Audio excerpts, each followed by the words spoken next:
शिरूर पोलिसांची मोठी कारवाई, घरफोडी करणाऱ्या आरोपीला 48 तासात बेड्या. नमस्कार, आपण पाहत आहात महाराष्ट्र जनता न्यूज.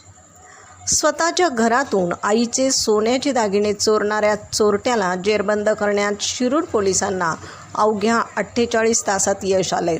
या कारवाईत पोलिसांनी चोरीला गेलेले 9 तोळे सोने हस्तगत केले. चांडोह तालुका शिरूर येथील फिर्यादी दत्तात्रय बबन जाधव यांच्या घरातून 28 एप्रिल रोजी अज्ञात इसमाने किचनमधील डब्यात ठेवलेले 9 तोळे सोन्याचे दागिने, ज्याची किंमत सुमारे 5,75,000 रुपये आहे, ते चोरून नेले होते. या प्रकरणी शिरूर पोलीस ठाण्यात भारतीय न्यायसंहिता 2023च्या कलम 305 अन्वये गुन्हा दाखल करण्यात आला. घटनेचं गांभीर्य ओळखून पोलीस निरीक्षक संदेश केंजळे यांनी तातडीने तपासाची चक्रे फिरवली. तांत्रिक विश्लेषण आणि बातमीदाराकडून मिळालेल्या माहितीनुसार सदरचा गुन्हा फिर्यादीचा मुलगा रवींद्र दत्तात्रय जाधव यानेच केल्याचं निष्पन्न झालं. पोलिसांनी संशयित रवींद्रला ताब्यात घेऊन अधिक विचारपूस केली असता त्याने गुन्ह्याची कबुली दिली आहे.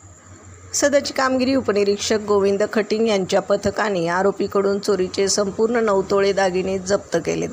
ही कामगिरी पुणे ग्रामीण पोलीस अधीक्षक संदीप सिंह गिल्ल आणि अप्पर पोलीस अधीक्षक रमेश चोपडे यांच्या मार्गदर्शनाखाली शिरूर पोलिसांनी फत्ते केली आहे.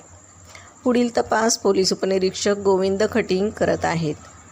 प्रतिनिधीसह महाराष्ट्र जनता न्यूज, पुणे. महाराष्ट्राचा बुलंद आवाज. क्षणोक्षणी अपडेट, सत्याचा निर्भीड शोध. राजकारण असो वा समाजकारण, शेती असो वा सामान्य माणसाचे प्रश्न, वा असो क्राईम रिपोर्ट, प्रत्येक बातमीचा अचूक वेध. ताज्या बातम्या आपल्यासाठी. पाहत रहा महाराष्ट्र जनता न्यूज. महाराष्ट्र जनता न्यूज नंबर 1 चॅनल. आजच लाईक, शेअर आणि सबस्क्राईब करा.